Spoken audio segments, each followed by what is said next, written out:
Olá, Deus abençoe a sua vida. Vamos para a última aula do módulo 7. A última aula é a Cristologia no contexto da igreja. Então vamos lá. Aqui eu quero que você compreenda a centralidade de Cristo na identidade, na missão, no culto, nos sacramentos, que são as ordenanças de Cristo, e na vida prática da igreja. Ou seja, Cristo é o centro. E nós não podemos tirar Cristo desse lugar. Vamos aqui. Em primeiro lugar, eu quero te mostrar Cristo como cabeça da igreja. É assim que Cristo é apresentado nas Escrituras, como aquele que governa e dirige a sua igreja. Paulo, na carta aos Colossenses, capítulo 1, verso 18, ele afirma: ele quem? Cristo é a cabeça do corpo da igreja. Então, essa imagem sugere autoridade, sugere direção e unidade. Como a cabeça ela comanda o nosso corpo, Cristo governa a sua igreja soberanamente. Então, quem que governa, quem comanda a igreja? Tem que ser Cristo. Tem que ser Cristo. Wayne Grudem usa a seguinte metáfora para a distinção entre Cristo e a igreja. Ele vai contrapor a visão católica romana, que identifica a igreja como a encarnação contínua do Filho de Deus na Terra. Grudem, e nós também criamos de forma diferente, ele argumenta que a igreja não é Cristo. Então, a igreja não é Cristo, mas ela está sob a liderança e autoridade celestial de Cristo. Então, a igreja ela deve buscar submissão à liderança de Cristo. Se Cristo é o cabeça, então a igreja tem que submeter à liderança dele. Ela deve submeter a sua doutrina, ou seja, os seus ensinos, a sua prática, a estrutura, e reconhecendo a sua autoridade final que vem desse Cristo do Senhor ressurreto. A Bíblia também apresenta Cristo como a noiva, o noivo da igreja, Cristo como noivo da igreja, e a igreja como a noiva de Cristo. Efésios capítulo 5, verso 25 ao 27, Paulo apresenta Cristo como um noivo que ama a igreja sacrificialmente. Ele escreve assim: Cristo amou a igreja, a si mesmo se entregou por ela. E ele vai falar o porquê, para apresentá-la a si mesmo gloriosa. Então, essa analogia conjugal revela a profundidade da união espiritual entre Cristo e o seu povo. Wayne Grudem, ele destaca que essa metáfora também aparece em 2 Coríntios, capítulo 11, verso 2, e Apocalipse 19, verso 7, ilustrando que a união de Cristo com a igreja é pessoal, ela é exclusiva e ela é santa. Então, essa metáfora do noivo inspira a igreja a viver em santidade, em beleza e fidelidade a Cristo, antecipando o grande casamento, as bodas do Cordeiro, né? De forma escatológica, assim que está em Apocalipse. E aí nós temos a missão da igreja e a cristologia. Vamos entender isso?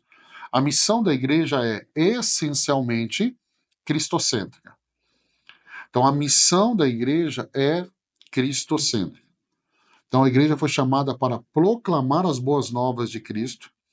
Jesus é o conteúdo da mensagem. O exemplo do ministério e o poder que capacita a evangelização. Mateus 28, verso 19 e 20, Atos 1, 8, traz muito claro sobre essa responsabilidade nossa de pregar o evangelho. Wayne Grudem vai ressaltar que a missão da igreja ela se desdobra em 3 direções: adoração a Deus, edificação dos santos e evangelização dos perdidos. Então, quando nós nos juntamos como igreja, nos juntamos para quê? Juntos, como igreja, para adorar a Deus, para edificar os santos, para quando sairmos, evangelizarmos os perdidos.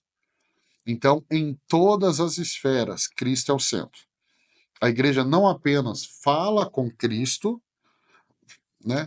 Ela não apenas fala com Cristo, fala sobre Cristo, mas ela vive e manifesta a presença de Cristo ao mundo.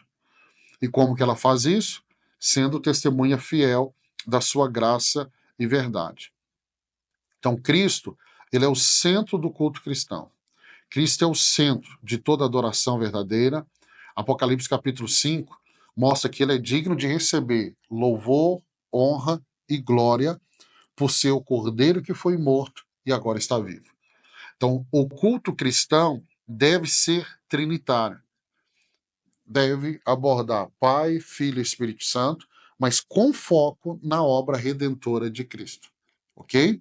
Então, segundo Glude, na adoração, a igreja reconhece a supremacia de Cristo, celebra a sua vitória e se une a ele em comunhão espiritual. Então, nossas reuniões devem exaltar a Cristo em canções, em orações, em pregações, em sacramento, reconhecendo que Ele é Rei e Salvador presente entre o seu povo.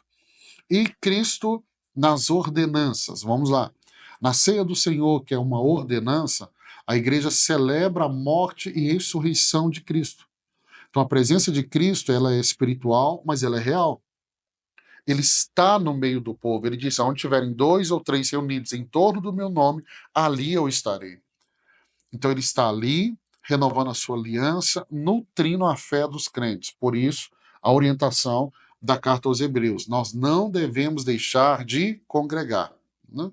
O Arne vai explicar que na ceia, Cristo afirma seu amor por nós e assegura que todas as bênçãos da salvação nos pertencem.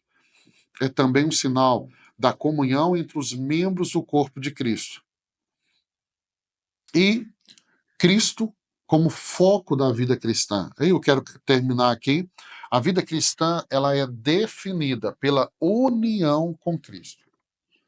Então nós devemos viver como Cristo, como cristão. Viver como cristão é viver nele, buscar imitá-lo e depender diariamente da sua graça.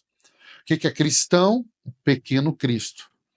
O Heine-Glude ele observa que estar em Cristo significa compartilhar sua vida, morte, ressurreição e glória. Gente, isso transforma a identidade. Isso transforma os relacionamentos e a missão do crente. Então, eu fui salvo, você foi salvo, para quê? Para que na nossa vida cristã, né, no viver nele, unido com ele, as pessoas possam ver Cristo em nós. Paulo vai dizer: Cristo em vós, a esperança da glória. Então, Cristo não é apenas o ponto de partida da nossa fé, mas esse fundamento contínuo. Então, a nossa vida precisa ser uma vida cristológica, centrada em Cristo. O discipulado na igreja, ele é centrado em seguir e refletir a vida de Cristo no mundo. Então, se eu vou discipular uma pessoa, eu não discipulo para ser igual a mim. Eu discipulo para que ela seja igual a Cristo. E para que eu discipule ela, para que ela seja igual a Cristo, eu preciso ser um imitador, eu preciso refletir Cristo nas minhas ações. O que nós podemos concluir? Que a cristologia ela molda a nossa vida e missão da igreja. Uma igreja que não é cristocêntrica, ela está se perdendo, ela está se afastando daquilo que é a vontade de Deus. Então, Cristo é o cabeça que governa, o noivo que ama, o centro do culto, e ele também é o motivo da missão. Então, a igreja só é verdadeiramente igreja se ela estiver centrada na pessoa de Cristo. Então, ela tem que estar centrada em Cristo.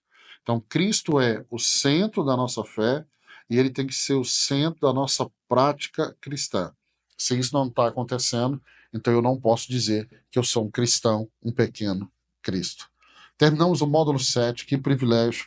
Nós vamos entrar amanhã, se Deus permitir, no 8º módulo, que é sobre estudo bíblico indutivo. Você precisa ter a Bíblia, você precisa ter o caderno, pega o material, use o material, porque eu vou ensinar agora, no próximo módulo para você, a partir de amanhã, como você vai estudar a Bíblia, como você vai interpretar a Bíblia. Gente, essas aulas, esse módulo é muito importante, todos são.